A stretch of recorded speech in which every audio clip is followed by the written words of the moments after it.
आज मैं आपको गरुड़ पुराण के उस गूढ़ रहस्य के बारे में बताने जा रहा हूं जिसे जानना प्रत्येक मनुष्य के लिए अत्यंत आवश्यक है। ये कहानी है मृत्यु के बाद के उन 13 दिनों की, जब आत्मा इस लोक और परलोक के बीच संक्रमण काल से गुजरती है। गरुड़ पुराण केवल एक धार्मिक ग्रंथ नहीं है, ये जीवन और मृत्यु के बीच के उस अज्ञात क्षेत्र का मार्गदर्शक है जिससे हम सभी को एक दिन गुजरना है। भगवान विष्णु ने स्वयं अपने वाहन गरुड़ को यह ज्ञान दिया था और यही ज्ञान आज मैं आपके सामने प्रस्तुत कर रहा हूं। काशी की पावन भूमि पर जहां भगवान शिव स्वयं विराजमान हैं, वहां एक महान ब्राह्मण रहते थे, पंडित राम प्रसाद। उनका पूरा जीवन धर्म और सत्य के मार्ग पर चला। उन्होंने वेदों का अध्ययन किया, शास्त्रों का मनन किया और अपना जीवन भगवान की सेवा में समर्पित कर दिया। उनके पुत्र का नाम था विजय और पौत्र का नाम था अर्जुन। जब पंडित जी के प्राण पखेरु उड़ने का समय आया तो क्या हुआ? एक दिन प्रातःकाल जब सूर्यदेव अभी अभी उदय हो रहे थे, पंडित जी ने अपने परिवार को पास बुलाया। उन्होंने कहा, पुत्र विजय, मेरे जाने का समय आ गया है। तुम धर्म का पालन करना, गरीबों की सेवा करना और सदैव सत्य के मार्ग पर चलना। फिर उन्होंने अपने पोते अर्जुन को आशीर्वाद दिया और भगवान राम का नाम लेते हुए अपने प्राण त्याग दिए।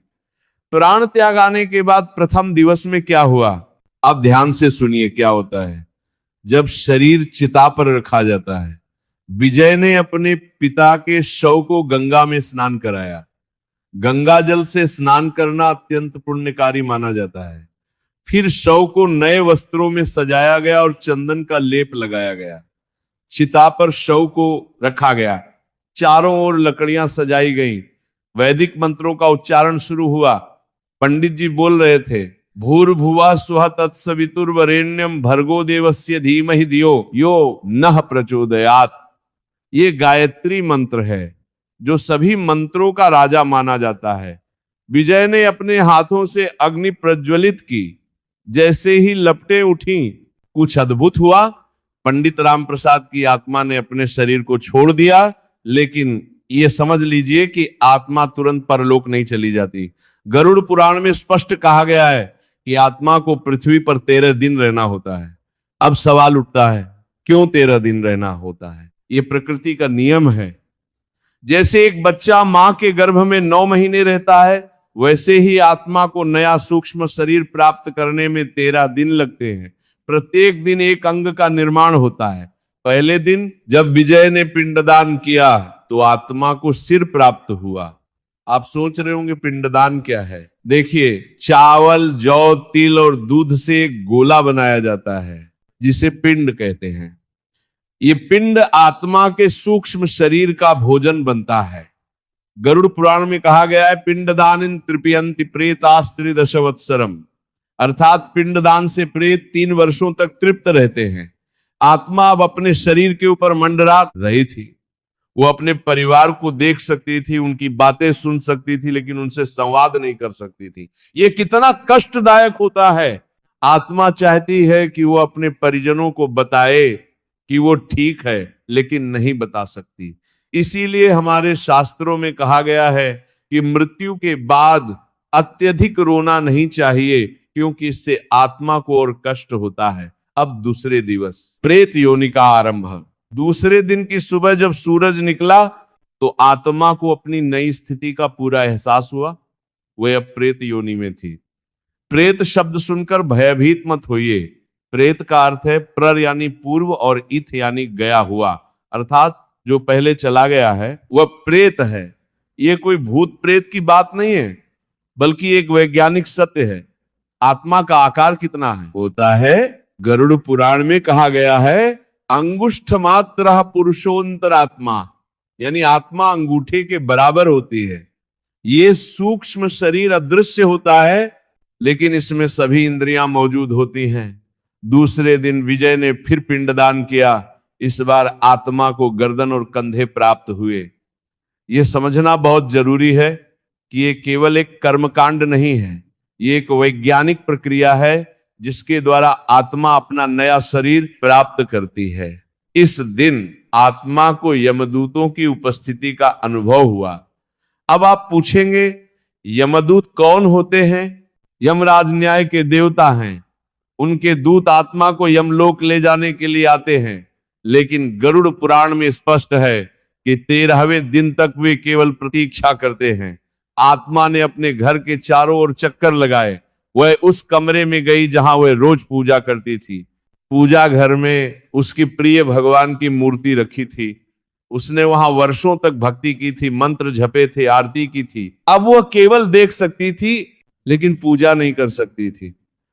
फिर वह अपने पोते के कमरे में गई। कितनी बार उसने यहां बैठकर अर्जुन को रामायण की कहानियां सुनाई थी, महाभारत के युद्ध के बारे में बताया था।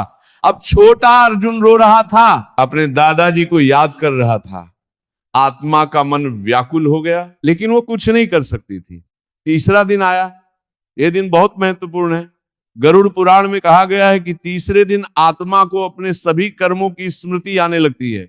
ये ठीक वैसे ही है जैसे परीक्षा के समय हमें सब कुछ याद आ जाता है। आत्मा के सामने उसके पूरे जीवन के कर्म प्रकट होने लगे। चित्रगुप्त जो यमराज के लेखक हैं, उन्होंने प्रत्येक कर्म का हिसाब रखा हुआ था। हमारे शास्त्रों में कहा गया है, अवश्यमेव भोक्तव्यम कृतम कर्म शुभाशुभम, अर्थात अच्छे या बुरे जो भी कर्म किए हैं उनका फल अवश्य भोगना पड़ता है। एक बार उसने एक गरीब ब्राह्मण को भोजन कराया था। वह दृश्य उसके सामने आया। उस ब्राह्मण के चेहरे पर जो प्रसन्नता थी वह पुण्य बनकर आत्मा के साथ थी। फिर एक और घटना याद आई।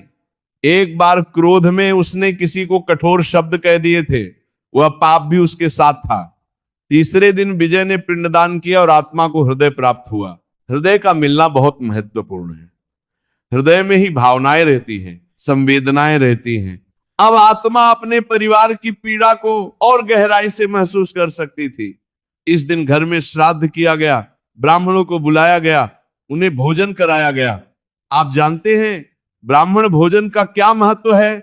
गरुड़ पुराण में कहा गया है, ब्राह्मणों भगवान साक्षात, अर्थात ब्राह्मण साक्षात भगवान है। ब्राह्मण को भोजन कराना मतलब भगवान को भोजन कराना। जब ब्राह्मणों ने भोजन किया तो उस भोजन की सुगंध, उसका सार सूक्ष्म रूप में आत्मा को प्राप्त हुआ। आत्मा तृप्त हुई। ये कोई कल्पना नहीं है, ये वैज्ञानिक सत्य है। ऊर्जा का रूपांतरण होता है। चौथे दिन आत्मा को अपनी स्थिति की पीड़ा का गहरा अनुभव हुआ। वह न तो पूरी तरह जीवित थी और न ही पूरी तरह मृत। यह अवस्था कितनी कष्टदायक होती है, इसे शब्दों में बयान नहीं किया जा सकता। आत्मा अपनी पत्नी को देख रही थी, वो रो रही थी, व्याकुल थी। आत्मा उसे समझाना चाहती थी कि मृत्यु तो इस शरीर की हुई है, आत्मा तो अमर है, लेकिन नहीं बता सकती थी। गीता में भगवान कृष्ण ने कहा है, न जायते म्रियते व कदाचिन, अर्थात आत्मा न जन्म लेती है और न मरती है। लेकिन यह सत्य समझना कठिन है। चौथे दिन का पिंडदान हुआ और आत्मा को पीठ प्राप्त हुई। अब उसका सूक्ष्म शरीर और अधिक पूर्ण हो रहा था। यमदूत और करीब आ रहे थे। वे कह रहे थे, जल्द ही तुम्हें हमारे साथ चलना होगा। लेकिन यमदूत भी नियमों से बंधे हैं। वे 13वें दिन से पहले आत्मा को नहीं ले जा सकते।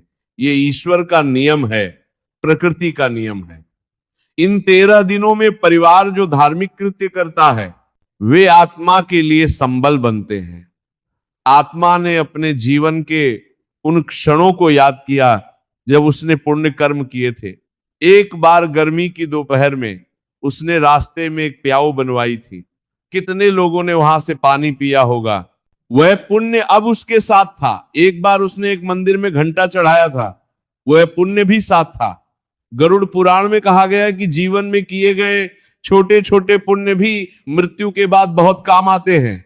इसीलिए हमें सदैव दान करना चाहिए, पुण्य कर्म करने चाहिए।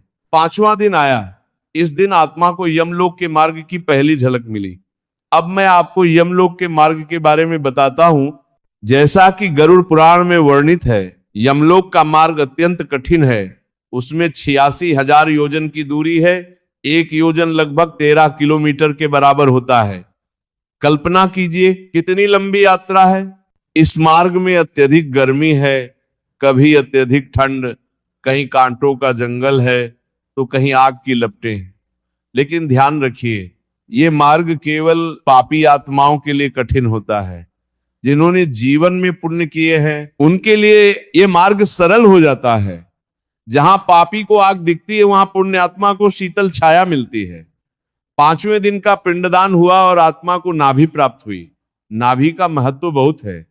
हमारे शरीर में 72,000 नाड़ियां हैं और सभी नाभि से जुड़ी हैं। नाभि ऊर्जा का केंद्र है। इस दिन घर में विशेष हवन किया गया। अग्नि में घी, तिल, चावल की आहुतियां दी गईं। हर आहुति के साथ मंत्र बोला गया, स्वाहा। जानते हैं स्वाहा का अर्थ क्या है? स्व प्लस आहा, यानी अपना आहार। हम अग्नि को अपना आहार अर्पित कर रहे हैं और वह ऊर्जा आत्मा तक पहुंच रही है। आत्मा ने देखा कि उसके पोते अर्जुन ने उसकी तस्वीर के सामने एक दीपक जलाया। बच्चे का प्रेम कितना निर्मल होता है, उसमें कोई स्वार्थ नहीं, केवल श्रद्धा है। यह श्रद्धा ही आत्मा के लिए सबसे बड़ी ताकत बन रही थी। 6ठे दिन कुछ विशेष हुआ। आत्मा के सामने उसके पूरे जीवन की स्मृतियां एक साथ आने लगीं। बचपन से लेकर मृत्यु तक सभी घटनाएं, सभी अनुभव। आत्मा ने देखा वो छोटा बच्चा है अपनी मां की गोद में, मां उसे दूध पिला रही है, लोरी गा रही है। फिर दृश्य बदला, वो स्कूल जा रहा है, वेदों का अध्ययन कर रहा है, गुरुजी उसे मंत्र सिखा रहे हैं। फिर युवावस्था के दृश्य आए, विवाह का मंडप सजा हुआ है, अग्नि के सामने 7 फेरे ले रहा है, पत्नी साथ है, कितना सुंदर था वह समय। फिर गृहस्थ जीवन शुरू हुआ, बच्चों का जन्म हुआ, उन्हें पालना, उनकी शिक्षा, उनका विवाह, सब कुछ याद आ रहा था। 6ठे दिन का पिंडदान हुआ और आत्मा को कमर प्राप्त हुई। अब आत्मा का शरीर आधे से अधिक पूर्ण हो चुका था। गरुड़ पुराण में कहा गया है कि 6ठे दिन तक आत्मा अपने पिछले जीवन से काफी हद तक मुक्त हो जाती है। इस दिन आत्मा ने अपने उन सभी कर्मों को देखा जो उसने जीवन भर किए थे। अच्छे कर्म सफेद प्रकाश के रूप में दिख रहे थे, बुरे कर्म काली छाया के रूप में। गरुड़ पुराण में यह स्पष्ट कहा गया है, शुभाशुभ फलम कर्म, हर कर्म का फल मिलता है। 7वां दिन ये 13 दिनों का मध्य बिंदु था। ये दिन अत्यंत महत्वपूर्ण है। इस दिन आत्मा में एक बड़ा परिवर्तन होता है, वह भौतिक संसार से पूरी तरह अलग हो जाती है। 7वें दिन विजय ने विशेष रूप से बड़ा श्राद्ध किया। कई ब्राह्मणों को बुलाया गया, उन्हें सत्तू, फल, मिठाई और पूर्ण भोजन कराया गया। दान में वस्त्र, जूते, छाता और अन्य आवश्यक वस्तुएं दी गई। पिंडदान से आत्मा को जांघें प्राप्त हुई। अब आत्मा अपने सूक्ष्म शरीर में खड़ी हो सकती थी। ये एक महत्वपूर्ण पड़ाव था। गरुड़ पुराण में 7वें दिन के बारे में विशेष उल्लेख है। कहा गया है कि इस दिन आत्मा को यह समझ आ जाता है कि उसे अब आगे बढ़ना है, पीछे मुड़कर देखने से कोई लाभ नहीं है। इस दिन आत्मा ने अपने जीवन के सभी रिश्तों का मूल्यांकन किया। पत्नी के साथ बिताए वर्ष, बच्चों का पालन पोषण, मित्रों के साथ समय, सब कुछ अब अतीत बन गया था। लेकिन इन रिश्तों से जो प्रेम, सेवा और त्याग सीखा था वह आत्मा के साथ था। गरुड़ पुराण में एक सुंदर श्लोक है, धर्मादन्यत्र की रक्षेत धर्मो रक्षति रक्षितः, अर्थात धर्म के अलावा और क्या बचाएगा। जिसने धर्म की रक्षा की, धर्म उसकी रक्षा करता है। 8वां दिन आया। इस दिन आत्मा को सबसे कठिन परीक्षा से गुजरना पड़ा, धैर्य की परीक्षा। यमदूत बार बार कह रहे थे, चलो अब चलने का समय हो गया, लेकिन नियम तो नियम है, 13 दिन पूरे होने चाहिए। 8वें दिन का पिंडदान हुआ और आत्मा को घुटने प्राप्त हुए। अब वह चल सकती थी, दौड़ सकती थी। उसका सूक्ष्म शरीर लगभग पूर्ण हो चुका था। इस दिन आत्मा ने देखा कि परिवार में कुछ मतभेद हो रहे हैं। संपत्ति का बंटवारा, जमीन जायदाद के कागज, ये सब चर्चा में थे। आत्मा को बहुत दुख हुआ। वह चाहती थी कि परिवार को समझाए कि ये सब नश्वर है, आज है कल नहीं, लेकिन नहीं बता सकती थी। गरुड़ पुराण में इस बारे में एक महत्वपूर्ण बात कही गई है। जब मनुष्य जीवित रहता है तब परिवार उसका सम्मान करता है, प्रेम करता है, लेकिन मृत्यु के बाद वही परिवार संपत्ति के बंटवारे में लग जाता है। ये कटु सत्य है, लेकिन यही जीवन है। इस दिन विजय ने एक कार्य किया जो बहुत पुण्यदायक था। उसने अपने पिता के नाम पर एक कुआं खुदवाना शुरू किया। पानी का दान सबसे बड़ा दान माना जाता है। गर्मी में जब कोई प्यासा उस कुएं से पानी पिएगा तो वह पुण्य पंडित राम प्रसाद की आत्मा को मिलेगा। 9वें दिन आत्मा को एक गहरी आध्यात्मिक जागृति हुई। वह अब पूरी तरह समझ गई थी कि जीवन और मृत्यु एक ही सिक्के के दो पहलू हैं।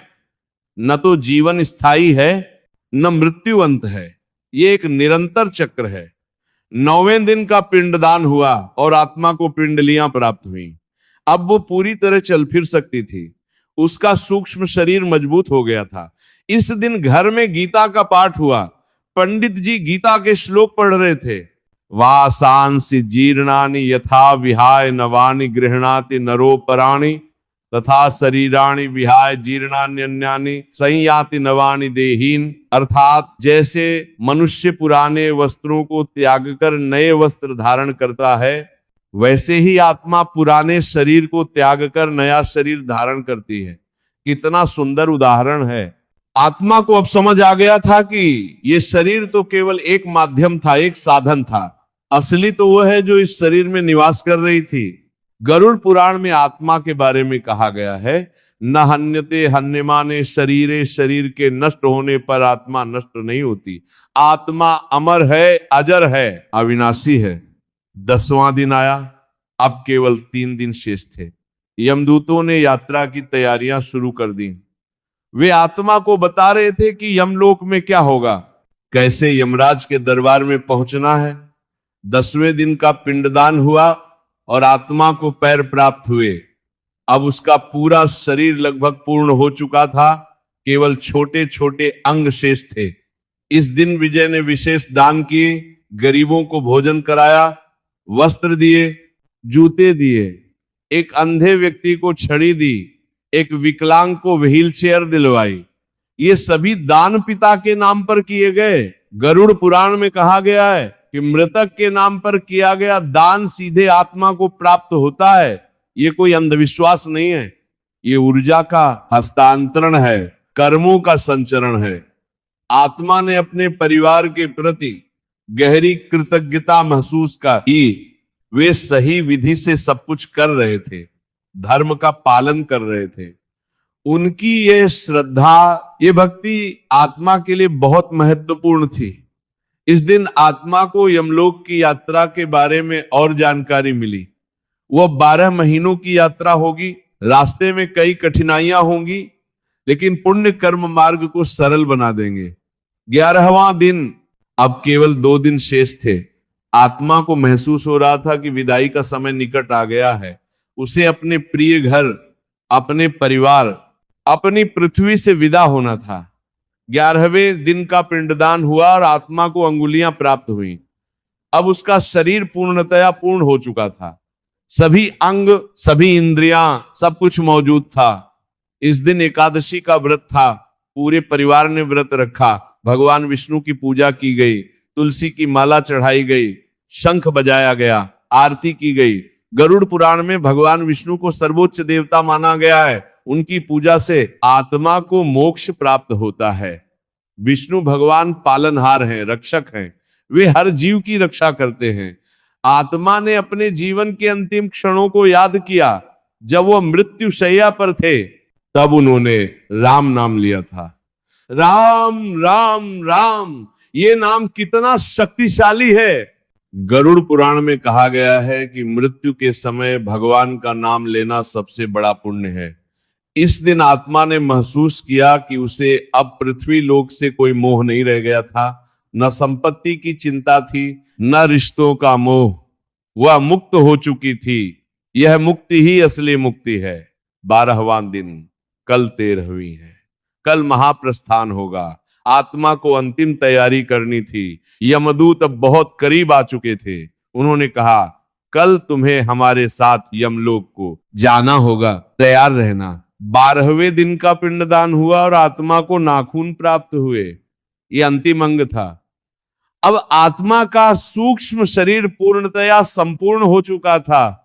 सिर से लेकर पैर का सभी अंग, सभी इंद्रियों।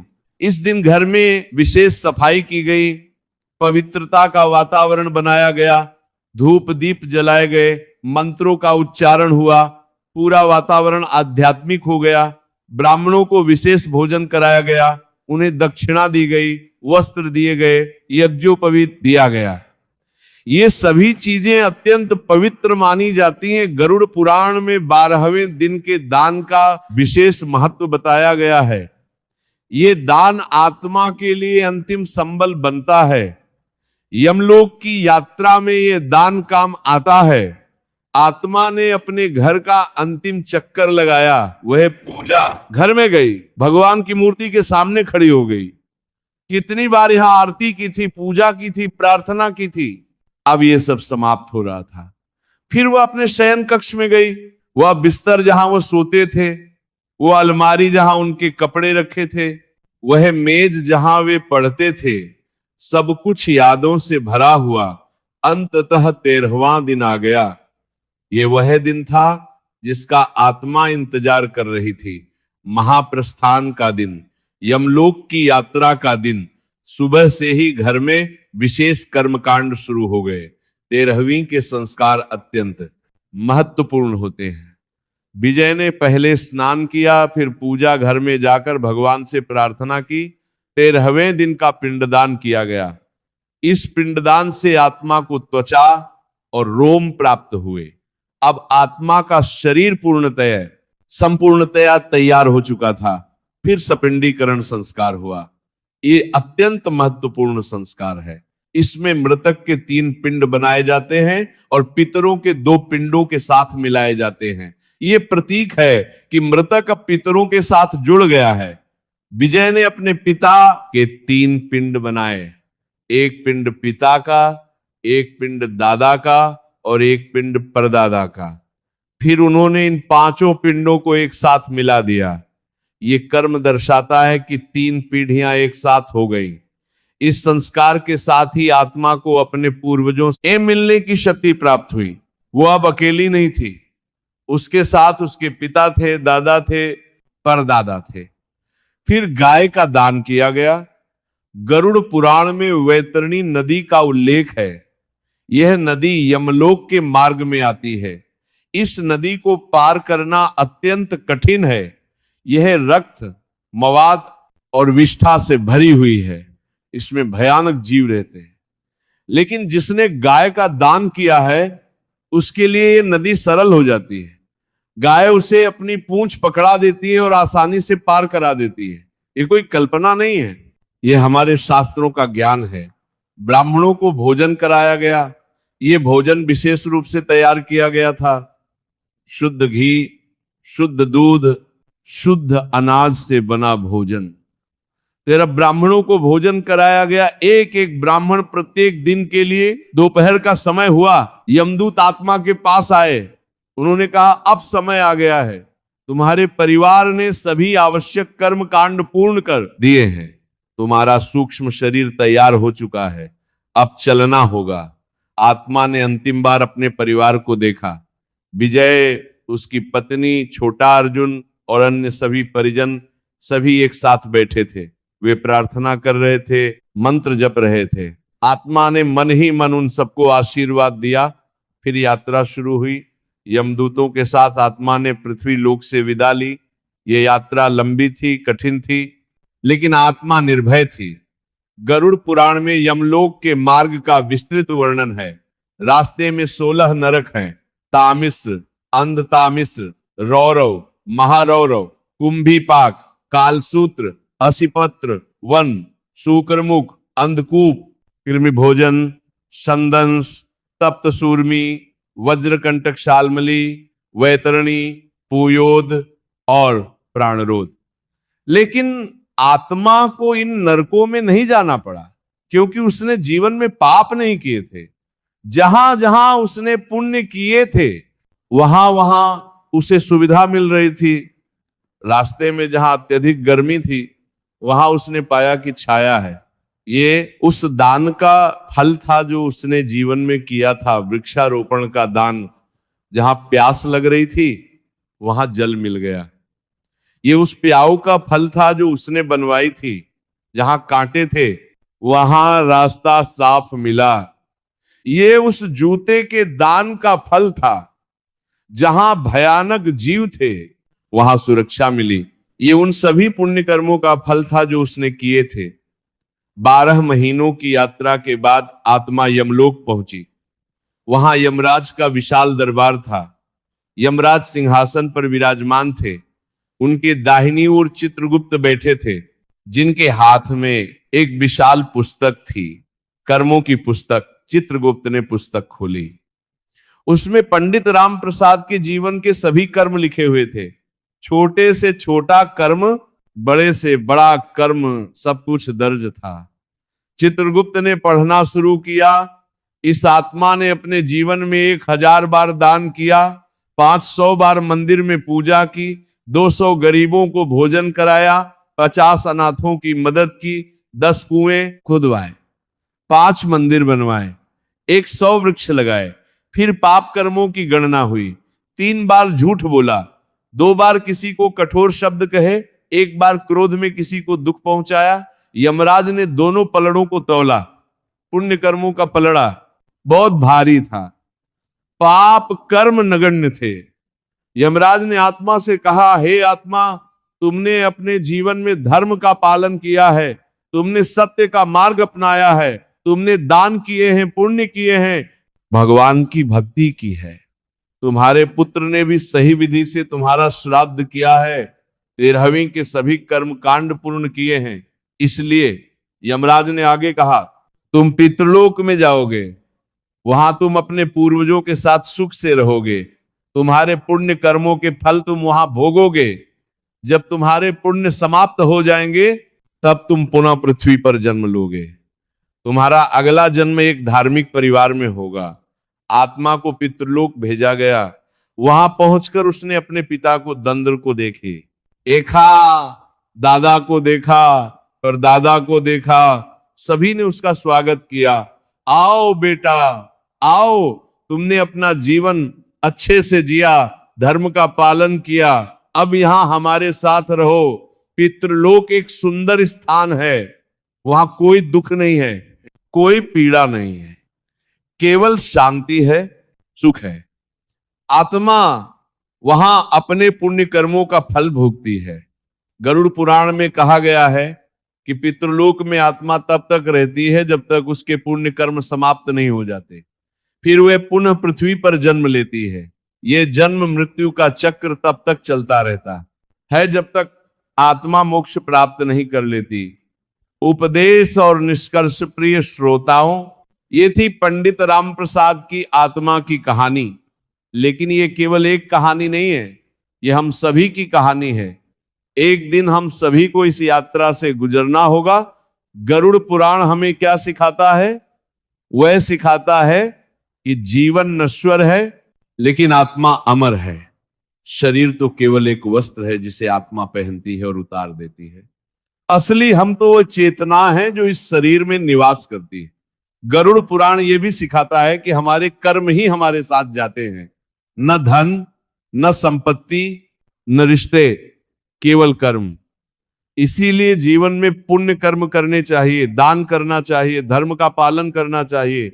13 दिनों का यह काल बहुत महत्वपूर्ण है।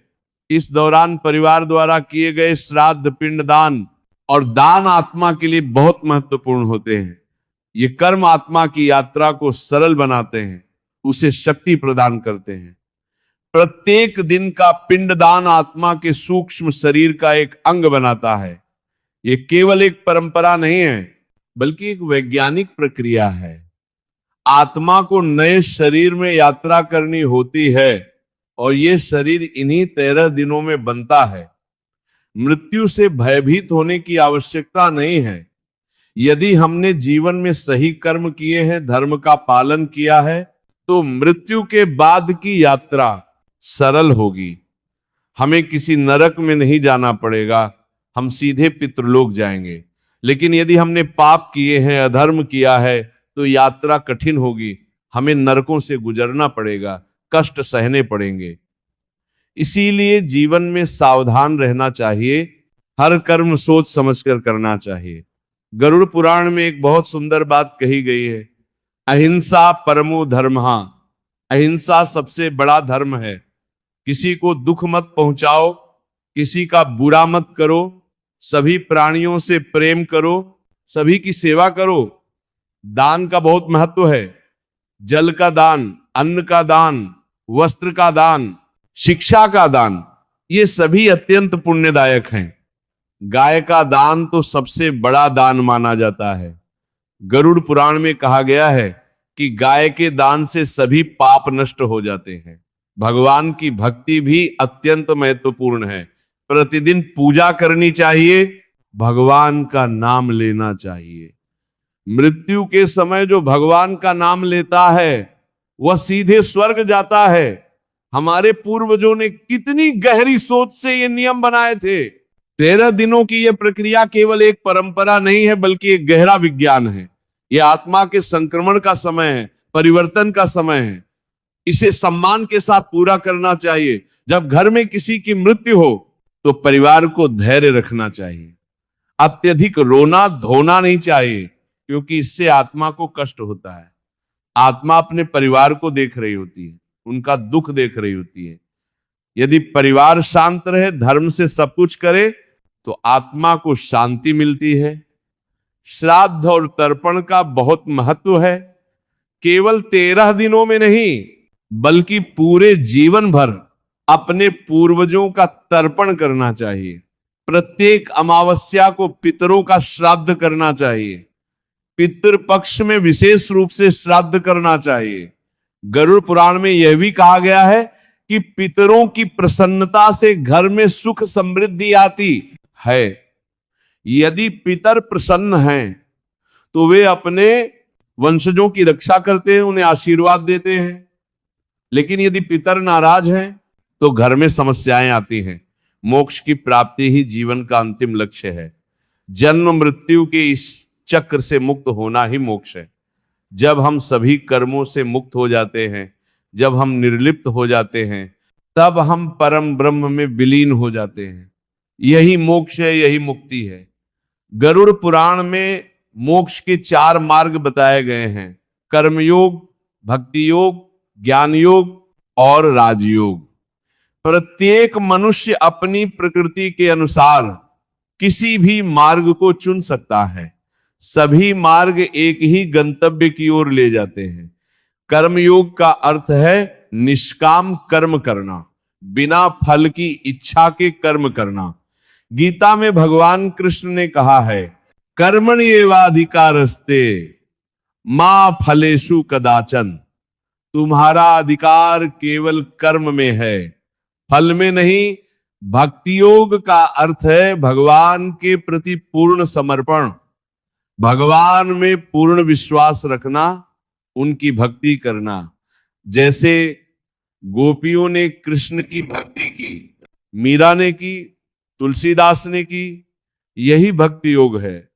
ज्ञान योग का अर्थ है आत्मज्ञान प्राप्त करना, ये समझना कि मैं कौन हूं, ये संसार क्या है, ईश्वर कौन है। शंकराचार्य जी ने ज्ञान योग का मार्ग अपनाया था। राजयोग का अर्थ है मन और इंद्रियों पर नियंत्रण, ध्यान और समाधि के माध्यम से मोक्ष प्राप्त करना। पतंजलि के योग सूत्र इसी राजयोग पर आधारित है। प्रिय श्रोताओं, जीवन का उद्देश्य केवल धन कमाना, संपत्ति जोड़ना नहीं है। जीवन का उद्देश्य आत्मा को शुद्ध करना है, मोक्ष प्राप्त करना है। हम सब इस पृथ्वी पर एक निश्चित समय के लिए आए हैं। यह समय हमें सार्थक तरीके से बिताना चाहिए। प्रत्येक दिन इस तरह जीना चाहिए जैसे यह हमारा अंतिम दिन हो। हमें नहीं पता कब हमारा समय आ जाए, इसीलिए जितना हो सके पुण्य कर्म करने चाहिए, दान करना चाहिए, भगवान की भक्ति करनी चाहिए। गरुड़ पुराण में एक सुंदर श्लोक है जो मैं आपको सुनाना चाहता हूं। काल पचति भूतानि काल संहरते प्रजा। काल सुप्तेषु जागृति काल। दुर्ति तरम अर्थात काल समय सभी प्राणियों को पचा जाता है। काल ही सबका संहार करता है। काल सोते समय भी जागता रहता है। काल को पार करना अत्यंत कठिन है, इसीलिए समय का सदुपयोग करना चाहिए। जीवन में जो भी समय मिला है उसका उपयोग धर्म कर्मों में करना चाहिए, सेवा में करना चाहिए, भक्ति में करना चाहिए। 13 दिनों के इस काल में परिवार को कुछ नियमों का पालन करना चाहिए। शुद्धता बनाए रखनी चाहिए। घर में तामसिक भोजन नहीं बनाना चाहिए। प्याज, लहसुन, मांस, मदिरा, इन सब से दूर रहना चाहिए। सात्विक भोजन करना चाहिए। सात्विक भोजन का अर्थ है शुद्ध, पवित्र, हल्का भोजन। फल, दूध, दही, घी, चावल, दाल, ये सब सात्विक है। इन दिनों में परिवार के सदस्यों को सात्विक भोजन करना चाहिए। घर में मांगलिक कार्य नहीं करने चाहिए। विवाह, मुंडन, नामकरण जैसे संस्कार इन 13 दिनों में नहीं करने चाहिए। इस शोक का समय है। इस समय को धार्मिक कृत्यों में बिताना चाहिए। रोज पूजा करनी चाहिए। भगवान के सामने दीप जलाना चाहिए। धूप दीप करना चाहिए। मंत्रों का जाप करना चाहिए। गीता का पाठ करना चाहिए। इन सब से वातावरण शुद्ध होता है और आत्मा को शांति मिलती है।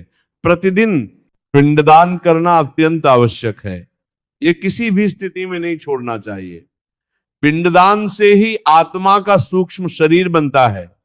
यदि पिंडदान में कोई कमी रह जाती है तो आत्मा को कष्ट होता है। ब्राह्मण भोजन भी अत्यंत महत्वपूर्ण है। प्रतिदिन कम से कम एक ब्राह्मण को भोजन अवश्य कराना चाहिए। यदि संभव हो तो अधिक ब्राह्मणों को भोजन कराना चाहिए। ब्राह्मण भोजन से मृतक की आत्मा को तृप्ति मिलती है। दान का भी बहुत महत्व है। प्रतिदिन कुछ न कुछ दान अवश्य करना चाहिए। अन्नदान सबसे बड़ा दान माना आता है। भूखे को खाना खिलाना, प्यासे को पानी पिलाना, ये सबसे बड़े पुण्य है। वस्त्र दान भी महत्वपूर्ण है। गरीबों को कपड़े देना, जूते देना, ये सब पुण्यकारी है। गरुड़ पुराण में कहा गया है कि जो वस्त्र दान करता है उसे यमलोक के मार्ग में कांटों से रक्षा मिलती है। शिक्षा का दान भी बहुत पुण्यदायक है। गरीब बच्चों की शिक्षा में मदद करना, पुस्तकें दान करना, ये सब अत्यंत पुण्य के कार्य हैं। ज्ञान का दान सबसे बड़ा दान माना जाता है। औषधि का दान भी महत्वपूर्ण है। बीमारों की सेवा करना, उन्हें दवाई देना, यह भी बहुत बड़ा पुण्य है। गरुड़ पुराण में कहा गया है कि जो रोगियों की सेवा करता है उसे स्वर्ग प्राप्त होता है। 13वें दिन के बाद भी आत्मा के लिए कार्य करते रहना चाहिए। महीने में, 6 महीने में, 1 साल में समय समय पर श्राद्ध करना चाहिए। ये केवल एक परंपरा नहीं है बल्कि आत्मा की शांति के लिए आवश्यक है। पितृपक्ष में विशेष रूप से अपने पूर्वजों का श्राद्ध करना चाहिए। ये प्रत्येक वर्ष आश्विन मास में आता है। इन 16 दिनों में सभी पितरों का श्राद्ध किया जाता है। यह अत्यंत पवित्र समय होता है। गया जाकर पिंडदान करना भी अत्यंत पुण्यदायक माना जाता है। गया में फल्गु नदी के तट पर पिंडदान करने से 7 पीढ़ियों का उद्धार होता है। यदि संभव हो तो अवश्य गया जाना चाहिए। काशी में भी पिंडदान अत्यंत पुण्यदायक होता है। काशी को मोक्ष की नगरी कहा जाता है। भगवान शिव ने कहा है कि जो काशी में मरता है उसे मोक्ष मिल जाता है। काशी में मृत्यु होना सबसे बड़ा सौभाग्य माना जाता है। प्रिय श्रोताओं, गरुड़ पुराण केवल मृत्यु के बारे में नहीं बताता, ये जीवन जीने की कला भी सिखाता है। ये हमें बताता है कि कैसे जीना चाहिए, कैसे कर्म करने चाहिए, कैसे मोक्ष प्राप्त करना चाहिए। जीवन में सदैव सत्य बोलना चाहिए। झूठ बोलना सबसे बड़ा पाप है। एक झूठ बोलने से 1000 पापों का फल मिलता है। इसीलिए चाहे कुछ भी हो जाए, सत्य का साथ नहीं छोड़ना चाहिए, अहिंसा का पालन करना चाहिए, किसी भी प्राणी को दुख नहीं पहुंचाना चाहिए, मन वचन और कर्म से किसी का अहित नहीं करना चाहिए। सभी प्राणियों में ईश्वर को देखना चाहिए, चोरी नहीं करनी चाहिए, दूसरे की वस्तु पर नजर नहीं रखनी चाहिए, अपने कर्म से ही जीविका चलानी चाहिए। ईमानदारी से कमाया हुआ धन ही सच्चा धन है। व्यभिचार से दूर रहना चाहिए। अपनी पत्नी या पति के प्रति वफादार रहना चाहिए, पर स्त्री या पर पुरुष की ओर देखना भी पाप है। गृहस्थ जीवन में पवित्रता बनाए रखनी चाहिए, मादक पदार्थों से दूर रहना चाहिए। मदिरा, ड्रग्स, ये सब तामसिक हैं। इनसे बुद्धि नष्ट होती है, विवेक नष्ट होता है। एक सच्चे साधक को इन सब से दूर रहना चाहिए। क्रोध पर नियंत्रण रखना चाहिए। क्रोध मनुष्य का सबसे बड़ा शत्रु है। क्रोध में मनुष्य अपना विवेक खो देता है। गीता में कहा गया है, क्रोधाद भवति सम्मोह। क्रोध से मोह उत्पन्न होता है। लोभ से बचना चाहिए। अधिक धन की लालसा रखना लोभ है। संतोष करना चाहिए, जो मिला है उसमें संतुष्ट रहना चाहिए। लोभ मनुष्य को कभी शांति नहीं देता। मोह को त्यागना चाहिए। संसार की वस्तुओं से मोह रखना दुख का कारण है। सब कुछ नश्वर है, ये समझना चाहिए। केवल ईश्वर ही स्थायी है, बाकी सब परिवर्तनशील है। अहंकार सबसे बड़ा शत्रु है। मैं बड़ा हूं, मैं श्रेष्ठ हूं, ये भाव अहंकार है। विनम्र रहना चाहिए। सभी के प्रति सम्मान का भाव रखना चाहिए। अहंकार मनुष्य के पतन का कारण बनता है। ईर्ष्या से बचना चाहिए। दूसरों की सफलता देखकर जलना नहीं चाहिए, सभी का भला चाहना चाहिए। ईर्ष्या मनुष्य के दीकारे को जहर से भर देती है। माता पिता की सेवा सबसे बड़ा धर्म है। वे ही हमारे प्रथम गुरु हैं, प्रथम देवता हैं। उनकी सेवा में कोई कमी नहीं रखनी चाहिए। उनके बुढ़ापे में उनका साथ देना चाहिए। गुरु का सम्मान करना चाहिए। गुरु वह है जो हमें ज्ञान देते हैं, मार्ग दिखाते हैं। गुरुर् ब्रह्मा गुरुर् विष्णु गुरुर्देवो महेश्वरा। गुरु ही ब्रह्मा, विष्णु और महेश हैं। बड़ों का आदर करना चाहिए, छोटों से प्रेम करना चाहिए। समाज में सभी के साथ मधुर व्यवहार रखना चाहिए, यही सच्चा धर्म है। पर्यावरण की रक्षा करनी चाहिए, वृक्ष लगाने चाहिए, जल संरक्षण करना चाहिए। प्रकृति हमारी माता है, उसका सम्मान करना चाहिए। प्रकृति के साथ छेड़छाड़ करना पाप है। पशु पक्षियों के प्रति दयालु होना चाहिए, उन्हें भोजन पानी देना चाहिए। गाय को रोटी खिलाना, कुत्ते को खाना देना, पक्षियों को दाना डालना, ये सब पुण्य के कार्य हैं। समाज सेवा करनी चाहिए, गरीबों की मदद करनी चाहिए, अनाथों, विधवाओं, वृद्धों की सेवा करनी चाहिए। यही सच्ची भक्ति है, यही सच्चा धर्म है। प्रिय मित्रों, ये जीवन एक अवसर है। ये अवसर हमें आत्मा को शुद्ध करने के लिए मिला है। इस अवसर का सदुपयोग करना चाहिए। हर दिन, हर क्षण का उपयोग धर्म कर्मों में करना चाहिए। गरुड़ पुराण में भगवान विष्णु ने गरुड़ से कहा था, हे गरुड़, ये मानव जीवन अत्यंत दुर्लभ है। 84 लाख योनियों में भटकने के बाद मनुष्य जन्म मिलता है। इस जन्म में यदि मोक्ष प्राप्त नहीं किया तो फिर कब करेंगे? इसीलिए इस जीवन को व्यर्थ नहीं गंवाना चाहिए। जितना हो सके भगवान की भक्ति करनी चाहिए, उनके नाम का जाप करना चाहिए। राम, कृष्ण, शिव, विष्णु किसी भी रूप में भगवान की उपासना कर सकते हैं। भक्ति की कोई विधि नहीं होती। मन से, श्रद्धा से जो भक्ति की जाती है वही सच्ची भक्ति है। भगवान प्रेम के भूखे हैं, दिखावे के नहीं। एक फूल भी यदि श्रद्धा से चढ़ाया जाए तो भगवान प्रसन्न हो जाते हैं। प्रतिदिन प्रातःकाल स्नान करके पूजा करनी चाहिए। भगवान के सामने दीप जलाना चाहिए, धूप करनी चाहिए। हफ्तात को फूल चढ़ाने चाहिए, प्रसाद चढ़ाना चाहिए, फिर आरती करनी चाहिए और प्रार्थना करनी चाहिए। मंत्र जाप अत्यंत शक्तिशाली है। गायत्री मंत्र, महामृत्युंजय मंत्र, हनुमान चालीसा, इनका नियमित पाठ करना चाहिए। मंत्रों में अद्भुत शक्ति होती है। ध्यान करना भी बहुत महत्वपूर्ण है। प्रतिदिन कुछ समय शांत बैठकर ध्यान करना चाहिए। आंखें बंद करके भगवान का ध्यान करना चाहिए। इससे मन शांत होता है, बुद्धि तेज होती है। अब मैं अपनी बात समाप्त करता हूं। आज मैंने आपको गरुड़ पुराण के अनुसार मृत्यु के बाद के 13 दिनों की यात्रा के बारे में बताया। यह यात्रा प्रत्येक आत्मा को करनी होती है। यह प्रकृति का नियम है, ईश्वर का नियम है। इन 13 दिनों में आत्मा पृथ्वी लोक और परलोक के बीच रहती है। परिवार द्वारा किए गए श्राद्ध, पिंडदान और अन्य धार्मिक कृत्य आत्मा के लिए अत्यंत महत्वपूर्ण होते हैं।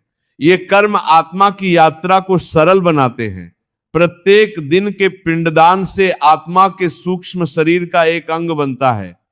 13वें दिन सपिंडीकरण संस्कार से आत्मा पितरों के साथ जुड़ जाती है। फिर वे यमलोक की यात्रा पर निकलती है। यमलोक में यमराज के दरबार में आत्मा के कर्मों का हिसाब होता है। पुण्य और पाप दोनों को तौला जाता है। फिर आत्मा को उसके कर्मों के अनुसार स्वर्ग, नरक या पितृलोक भेजा जाता है। ये सब जानकर हमें क्या करना चाहिए? हमें जीवन में पुण्य कर्म करने चाहिए, दान करना चाहिए, धर्म का पालन करना चाहिए। जितने अधिक पुण्य कर्म होंगे, मृत्यु के बाद की यात्रा उतनी ही सरल होगी। मृत्यु से डरने की आवश्यकता नहीं है। ये जीवन का एक स्वाभाविक अंग है। जो जन्मा है उसे मरना ही होगा, लेकिन आत्मा अमर है, वो कभी नहीं मरती। केवल शरीर बदलता है, आत्मा स्थिर रहती है।